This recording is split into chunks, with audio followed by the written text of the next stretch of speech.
Sejak zaman purba di tanah Jawa telah muncul kebenaran ilahiyah yang disampaikan oleh Dang Hyang Semar. Ajarannya itu disebut Kapitayan, yakni ajaran berkenaan dengan Sang Hyang Taya dan dikenal sebagai agama Semar.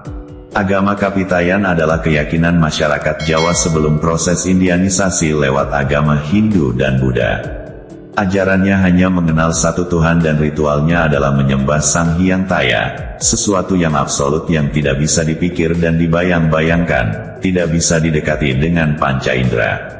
Orang Jawa mendefinisikan Sang Hyang Taya dalam satu kalimat, tan kena kinaya apa, alias tidak bisa diapa-apakan.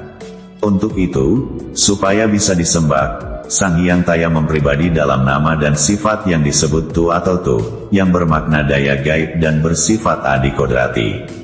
Tu atau Tu adalah tunggal dalam satu pribadi. Tu lazim disebut dengan Sang Hyang Tunggal. Ia memiliki dua sifat yaitu kebaikan dan kejahatan.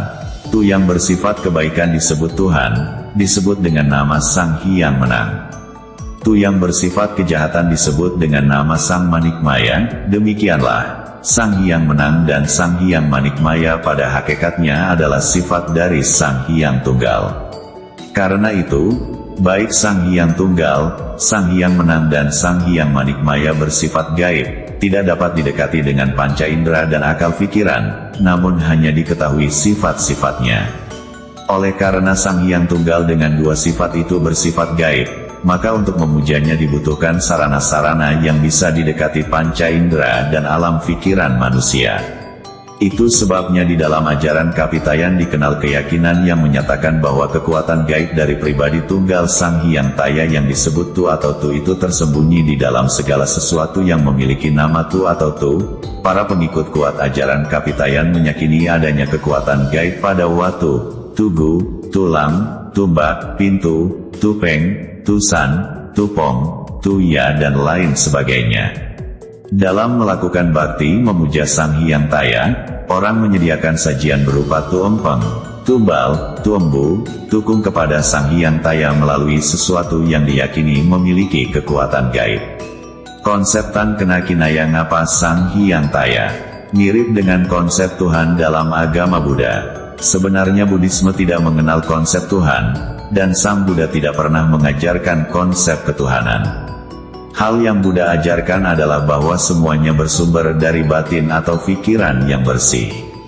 Meski demikian, dalam ajaran Buddha dikenal adanya konsep nirwana atau nibbana dalam bahasa Pali yang kadang diinterpretasikan sebagai Tuhan.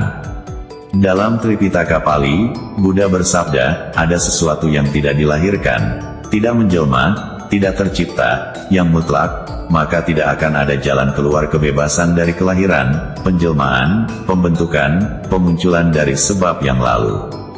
Tetapi karena ada sesuatu yang dilahirkan, tidak menjelma, tidak tercipta, yang mutlak, maka ada jalan keluar kebebasan dari kelahiran, penjelmaan, pembentukan, pemunculan dan sebab yang lalu. Satra Pitaka, Udana, 83. Agama Buddha yang mengakui konsep Tuhan secara faktual hanya ada di Indonesia. Ini merupakan akibat dari kebijakan Orde Baru yang mengharuskan agama resmi Indonesia bertuhan yang Maha Esa. Padahal, sesungguhnya sabda Buddha tersebut merujuk pada nirwana atau nibbana, yang secara literal berarti padam. Sering juga diistilahkan sebagai sunyata atau kekosongan. Menurut Buddhisme, nirwana bukanlah surga abadi. Buddhisme juga mengenal alam surga berlapis-lapis, namun itu belum dan bukan merupakan pencapaian batin atau spiritual tertinggi. Yang tertinggi adalah nirwana, yaitu keadaan runtuhnya ego manusia yang pada dasarnya terbangun dari kerakusan, kemelekatan, kebencian, penolakan, dan ilusi, kebodohan batin.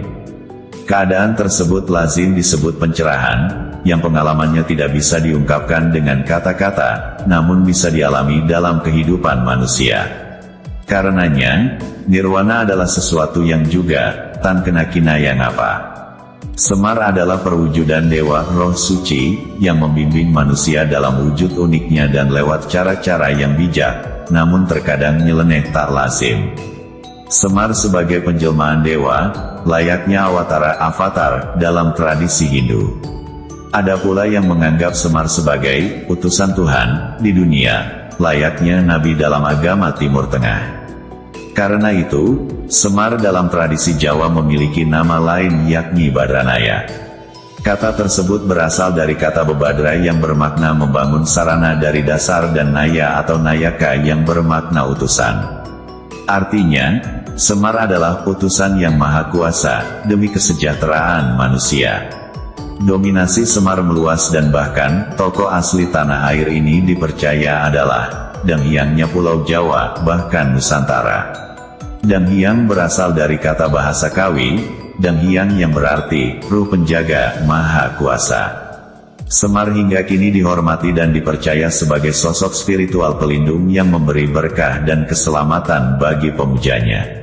Dalam kepercayaan spiritual masyarakat Jawa atau sering disebut kejawen, sosok Semar sebagai Danghyang Nusantara tidak bisa dilepaskan dari fase kehidupannya ketika menitis sebagai Ki Sabda Palon, penasehat spiritual Raja Sang Prabu Brawijaya kelima, pada era keruntuhan Majapahit, ketika Islam mulai berkembang di Pulau Jawa. Sabda Palon Eyang Semar adalah Raja Danghyang, makhluk gaib yang menjaga Pulau Jawa. Siapapun yang menjadi raja, beliaulah yang memomongnya. Mulai dari Wiku Manumayasa, Raden Sekutrem, hingga Bambang Sakri, turun-menurun hingga saat ini, semua menjadi momongannya dan beliau mengajarkan ajaran Jawa sejati. Jawa artinya paham, yang sudah paham disebut Jawan sadar. Sadar bahwa badan sejati ini hanya sementara tinggal di dunia ini, tujuannya adalah meraih moksa kembali ke rahmatullah. Ketika Sang Prabu Brawijaya kelima bertanya, mau atau tidak meninggalkan ajaran leluhur Jawa dan berganti memeluk agama Rasul, beliau berujar, silahkan Paduka sendiri saja yang masuk, hamba tidak tega melihat perilaku mereka yang sia-sia, seperti watak orang Arab. Jikalau hamba berganti agama, jelas itu akan membuat tak berguna tujuan moksa hamba kelak. Yang mengaku orang yang paling mulia itu hanya orang Arab, dan itu diikuti oleh semua orang Islam. Mereka memuji dan meninggikan kelompoknya sendiri. Menurut hamba, lebih baik tidak mengurusi tetangga agama lain. Perbuatan semacam itu hanya akan menunjukkan rendahnya pemahaman diri. Sabda Palon lalu mengungkapkan kekecewaannya secara mendalam kepada Raja. Paduka sudah terlanjur terkecoh, sudah berkehendak menjadi manusia yang sekedar numpang, sukanya ikut-ikutan. Sungguh tiada guna hamba memonggong Paduka selama ini. Hamba malu kepada bumi dan langit karena hamba telah memonggong manusia bodoh. Hamba sudah tidak mampu memonggong Paduka lagi. Ketahuilah, yang disebut manikmaya oleh rakyat Jawa adalah hamba. Percayalah, jikalau Paduka berganti agama Islam dan meninggalkan agama Budi, keturunan Paduka akan senantiasa dalam kesusahan. Jawa akan tinggal nama, Jawanya akan hilang, senangnya hanya membebek pada bangsa lain. Tetapi kelak Jawa akan diperintah oleh orang Jawa yang memahami ajaran leluhur lagi. Sebagai Danghyang Pulau Jawa, beliau mengaku akan menghilang sementara wujud fisiknya di bumi. Selama 500 tahun beliau tidur. Selama beliau tidur, di Jawa terjadi perang antar saudara. Yang kuat akan memangsa sesamanya, menghancurkan sesama bangsanya sendiri. Beliau berjanji, bahwa kelak akan ada manusia Jawa berbekal kauruh atau pengetahuan kesadaran yang akan dimomongnya. Setelah munculnya berbagai peristiwa kekacauan atau kerusuhan yaitu keadaan di mana terjadi bencana besar menimpa bumi, misalnya gunung meletus, banjir, gempa bumi, bahkan korupsi yang merajalela yang menimpa suatu negara. Diharapkan rakyat kecil adalah pihak pertama yang mendapatkan keuntungan, bukan sebaliknya. Pertarungan antara kepercayaan yang sudah ada, yang akulturatif, kepercayaan lama dengan kepercayaan impor, kepercayaan baru yang dipaksakan. Sunan Bonang pernah berdebat dengan Raja Demit Lokacaya atau Buta Lokacaya, orang bodoh, namun jujur dan dapat dipercaya. Kalah pengetahuan dan kalah kepintaran. Sunan Bonang kecelung, tersesat pemikirannya keledung, terpukul ucapannya. Buta Lokacaya antara lain berujar, jangan mentang-mentang berkawan dengan malaikat, lalu berbuat sekehendak hati. Tidak melihat kesalahan, menganiaya orang lain tanpa sebab. Jika memang sebagai sunan manusia sesungguhnya, tentu suka berbuat kebajikan. Karena sunan seharusnya berbuat baik, menyelamatkan orang banyak. Orang Jawa tahu bahwa patung tidak berdaya dan tidak berkuasa, bukan hyang. Orang Jawa menghargai arca dari batu dan memiliki kesadaran seperti itu, sedangkan bangsa Arab, bukankah juga menghargai Ka'bah yang wujudnya juga batu? Orang Jawa juga membabarkan bahwa tubuh manusia inilah, Baitullah, yang sesungguhnya, bukan batu-batu apapun di luar sana. Kebesaran manusia hanya ditentukan oleh dirinya sendiri bukan orang lain.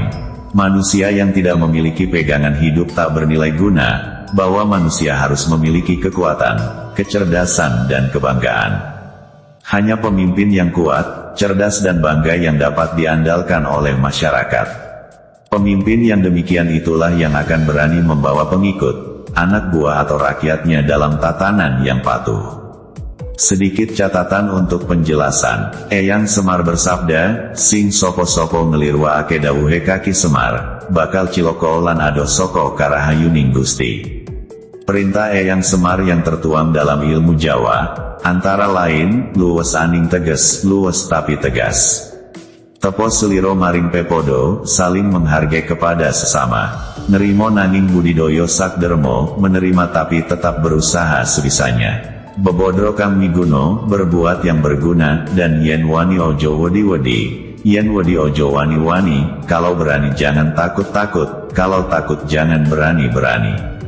Bregegek ugek-ugek, emel-emel, sak dulit langgeng, artinya, diam, bergerak atau berusaha, makan, walau sedikit, langgeng atau abadi, diam sama dengan bregegek, sama dengan lebih baik berusaha untuk lepas, sama dengan ugek-ugek, dan mencari makan, sama dengan emel-emel, walau hasilnya sedikit, sama dengan sak dulit, tapi akan terasa abadi atau langgeng.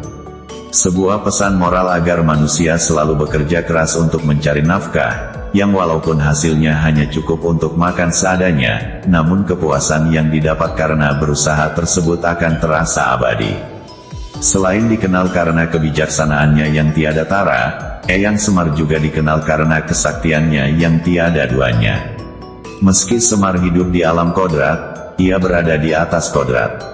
Ia duniawi sekaligus adi duniawi. Semar adalah simbol misteri kehidupan, dan sekaligus kehidupan itu sendiri.